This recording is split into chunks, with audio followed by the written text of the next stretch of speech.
Bien, pues continuamos con la parte sexta de este tema tercero sobre la teoría del conocimiento. Y decíamos cómo un error teológico como el nominalismo tiene repercusiones filosóficas y por supuesto también en la teoría del conocimiento.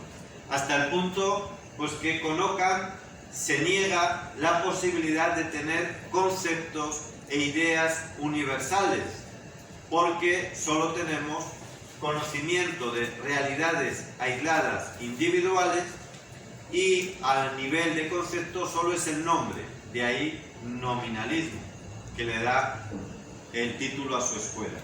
Y veíamos cómo esa es la corriente que escoge Lutero para formarse y que luego va a llevar a toda una visión religiosa que propiamente no es cristiana, que va de alguna manera a elevar a categoría ya de cultura, de civilización incluso, este dualismo, que ya es un dualismo prácticamente no solo epistemológico, sino hasta, por supuesto, antropológico, pero hasta ontológico. Y lo poníamos con esta comparación de estas dos realidades, ¿no? Una cosa la religión, lo espiritual, la fe, la teología, y otra cosa pues son las otras realidades que se consideran aisladas, al margen. Y cada una tiene su lógica, que es lo que tiene que ver con este tema, ¿no? Cada una tiene su teoría del conocimiento. Yo las cosas de la fe las conozco precisamente por un acto de credulidad, de aceptación, de sometimiento a Dios, pero las demás cosas las conozco con una razón, un conocimiento puramente natural, en el cual no tengo que mezclar las cosas. Yo sé que a muchos de ustedes esto les está pareciendo y dicen, pues, ¿qué es lo que yo creo? E insisto con lo que antes les decía, claro, usted lo cree no porque sea lo correcto, que no lo es, sino porque es lo que se nos enseña incluso en los colegios religiosos, incluso en las parroquias, incluso en muchas predicaciones, pero es un error teológico y por lo tanto de ahí viene también un error en la teoría del conocimiento. Esto ha llevado a marcar muchísimo en la civilización occidental y es lo que la ha llevado en gran parte a su destrucción, a su suicidio, que diría Toynbee. ¿Por qué? Fíjense, si todas estas realidades quedan al margen de la otra y sobre todo no tienen un mismo origen, no tienen un principio unificador, ¿qué ocurre? ¿En manos de quién queda la ciencia y la razón? Ya lo decía, solo en manos de las ciencias experimentales. La ciencia solo es aquello que se puede comprobar con el método experimental. Con lo cual hay un reduccionismo evidente. Y por eso hoy hay mucha gente que dice, o soy científico o soy creyente. Pero la ciencia y la fe se oponen. Mentira, mentira. Pero es lo que se nos dice en nuestras facultades. ¿De dónde viene? Esto es interesantísimo. ¿De dónde viene el absolutismo? Primero el de los reyes absolutistas, pero luego también el totalitarismo de las democracias liberales, que son totalitarias. El Estado moderno, que nace precisamente en esta época, siglo XVI, XVII. ¿De dónde nace este totalitarismo? De esto mismo. Y quiero que entiendan por qué.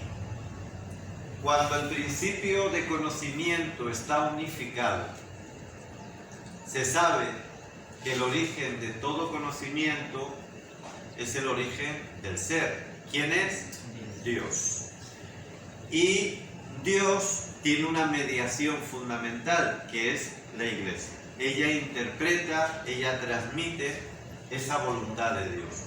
Y en toda la Edad Media, con muchos errores, yo no voy a negar los errores, pero sí voy a afirmar con toda la contundencia los aciertos, con todos los errores, pero con un acierto superador a todos los errores, en toda la Edad Media y en toda la civilización incluso anterior, tanto la filosofía griega, la clásica, como luego la civilización cristiana, han afirmado que la vida política, la vida económica, la vida social debía regirse desde los principios religiosos y filosóficos. Y por eso la forma de gobierno de la Edad Media, repito, con todos los errores, tenía que ver con la Iglesia y tenía que ver con la vida religiosa, y esto no es un error. El error está en cómo a veces se ha aplicado, porque lógicamente, como todo lo humano, pues no siempre se acierta. Pero el principio es el correcto, porque el ser, el origen del ser, el origen de la realidad, y por lo tanto el conocimiento de ese ser tiene que estar unificado. Y por lo tanto la política debe regirse por el mismo principio que lo religioso, aunque haya luego que usar distintos lenguajes, distintos procedimientos. Pero quien rige eso, tiene que haber una unidad entre los principios morales y religiosos y el responsable público, que por supuesto no tiene que ser un obispo ni el papa, no digo eso, tendrá que ser alguien civil, por supuesto, pero en unidad, en vínculo. Desde que Lutero, no digo Lutero fue el primero que abrió ese camino, se alía con los príncipes alemanes, precisamente para romper con el imperio cristiano, se llamaba así, el imperio, Sacro Imperio Romano, Germánico, etc. Cuando él se une con los príncipes alemanes y con los burgueses alemanes para romper con esta unidad católica, pues entonces plantea una concepción distinta a la que llevaba la civilización cristiana. Y en esa concepción distinta, ¿en manos de quién queda la política? Solo de los señores y mercaderes, en este caso alemanes. Solo. Ya la Iglesia no tenía nada que ver con eso. Y así lo dice Lutero. Es solo cuestión del poder civil. En este caso, repito, los príncipes y los mercaderes alemanes. Hasta tal punto, para que vean cómo esto luego lleva consecuencias sorprendentes, que hoy está prohibido hablar de ello, pero eso es real. Lutero, cuando empieza su prédica, en un principio, pues es muy popular. De hecho, mucha gente del pueblo le sigue, porque al predicar el Evangelio, además en lenguaje, en el idioma alemán, en el idioma vulgar, pues le entendían, se entusiasmaban, y muchos pobres, muchos campesinos siguieron a Lutero. Pero cuando Lutero vio que los que verdaderamente podían hacer triunfar sus ideas eran los príncipes, los mercaderes, los comerciantes alemanes, que eran los que tenían el dinero, dice, no, yo me alío con ellos, porque si quiero que esto prospere, tengo que tener ejército para defenderme de las tropas del emperador que vienen a por nosotros, tengo que tener imprenta, recién inventada entonces, para poder difundir mi obra por toda la tierra posible, tengo que tener facultades de teología, de filosofía, etcétera, etcétera. Tengo que tener púlpitos, tengo que tener iglesias como financios. Estos pobres campesinos no tienen, me voy con esto. Y cuando los campesinos, siguiendo la predicación de Lutero, creyéndose el Evangelio que Lutero les había predicado en alemán, se levantan contra los señores y los príncipes, Lutero, ¿por quién toma postura? ¿A quién apoya? ¿A los campesinos, que es lo que dice el Evangelio? ¿A los pobres o a los mercaderes y banqueros alemanes? A los ricos alemanes. Hasta el punto que Lutero tiene unas frases que son escalofriantes. Les llama cerdos, literalmente, a los campesinos, y que deben ser exterminados por haberse levantado contra los señores que les dan de comer. Este es el lenguaje de Lutero. Pero no es que Lutero esto lo haya inventado de repente, es que es lo lógico. Si tú ya la vida política no la tienes que regir por un principio unificador, como es este orden, sino que la riges simplemente por el que detente el poder en ese momento era el banquero, el mercader alemán. a él es al que tienes que defender. Y ese es el origen del Estado moderno, liberal, es este dualismo. El Estado se administra solo a través del poder. Estado es igual a poder. El Estado no es fruto de una moralidad, no es fruto de una verdad, de la verdad de las cosas. El Estado es fruto del que controla el poder. Y el poder decide qué es verdad y qué no es verdad. No hay que decidirlo de acuerdo a la realidad, al ser dado por Dios, sino a quien tenga el poder. Este es el origen del Estado liberal. Por eso el Estado liberal es de raíz anticristiana. Es el Estado moderno, el que ha triunfado hoy en todo el mundo.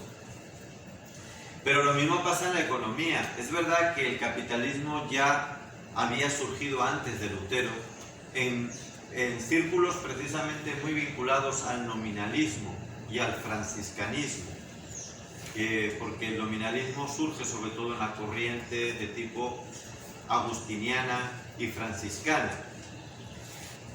Y bueno, no me voy a alargar por ahí porque surge ahí, pero ciertamente surge ahí, y ahí surge también el capitalismo, los inicios del capitalismo. Pero donde más se va a desarrollar de manera exponencial es en el mundo protestante, Alemania, Inglaterra, Estados Unidos exponencialmente, y luego ya se sumarán lamentablemente los países católicos. ¿Y por qué? Por lo mismo, porque ya la economía no tiene por qué regirse por los mismos principios que son los que vienen de Dios y que la Iglesia ayuda a discernir, sino que se tiene que regir por leyes económicas. Y si la ley es la del máximo beneficio, mientras dé resultado, pues ya está. Y si la ley aprueba la explotación del trabajador, ya está, es legal. No hay que mezclarlo con la religión. Por eso se desarrolla ahí. Pero más todavía, fíjense la familia, la sexualidad. El matrimonio empieza a considerarse como una simple relación contractual a partir del protestantismo. Antes del protestantismo, el matrimonio siempre era una realidad que implicaba, por supuesto, lo natural, lo sexual, lo social, pero siempre, como todo, con una profunda raíz religiosa y una profunda raíz en la única fuente del ser. A partir de Lutero, el matrimonio es un simple contrato que administra el poder civil, y por lo tanto se desvincula el matrimonio y la familia de su raíz religiosa. Si son religiosos, que lo practiquen en la iglesia cuando vayan al culto, pero no tiene nada que ver la sexualidad, el vínculo familiar y matrimonial con lo religioso. Esto viene de Lutero. Y desde Lutero todo el concepto y toda la realidad jurídica se desliga de lo religioso, se desvincula de este ámbito y queda meramente en el ámbito del poder civil bajo el control del que tenga el poder, que siempre ha sido desde entonces la burguesía liberal. ¿Entienden? Se ve claro a dónde nos ha llevado el dualismo teológico, el dualismo epistemológico, para que vean que uno dirá, no, pero ¿qué tiene que ver? Todo, tiene que ver todo, porque si tú entiendes que la realidad es doble, que no hay un principio unificador, si tú entiendes que la política, la economía, hasta tu familia, la puedes conocer, entender, desarrollar desde un ámbito distinto al religioso, pues está influyendo en todo, hasta en todo, cómo comes, cómo educas a tus hijos, cómo te relacionas con tu cónyuge, cómo te relacionas con tus vecinos, cómo realizas tu profesión, cómo ganas tu dinero, todo tiene que ver con la epistemología y tiene que ver, por lo tanto, con la teología. Por eso he querido ir hasta estas raíces que a alguno le dirá, bueno, pero ¿qué tiene que ver esto con el tema de hoy? Pues creo que así queda muy claro.